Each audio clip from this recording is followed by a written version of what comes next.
چه زود گذشت. یادت بخیر روزگار ساده. اون وقتا خواب آرومتر بود و دلا سبکتر. دلا سبک بود چون قصه ها رو با هم تقسیم می کردیم، چون دنیا به بزرگی کوچه پس کوچه های آشنا بود.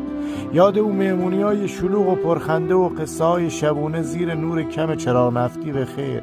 یاد او خونه ای که دیواراش از خاطره بنا شده بخیر. خونه پدری سالها یکی یکی از درب او خونه بیرون رفتیم برای تحصیل، برای ازدواج، پی زندگی. خونه پدری کم کم تنها شد. ما بزرگ شدیم ولی دنیا برا ما کوچیک. دیوارا رو کهنه دیدیم، رفتیم سراغ ای آپارتمان‌های بلند. او روزا دیگه بر نمیگرده. ما از او روزا گذشتیم، با همه شیرینی‌ها و تلخی‌ها بزرگ شدیم. الان حتی تو شلوغ‌ترین مکان دنیا هم که باشیم بازم تنهاییم. یه روزی توی خونه تموم همسایه‌ها جمع می شدن برای دیدن لینچان و این فیلم ها. جای منم والله تو همین تاقچه بود. چه آمد بر سر اقوام و خیشان که گردید جمعشان اینطور پریشان؟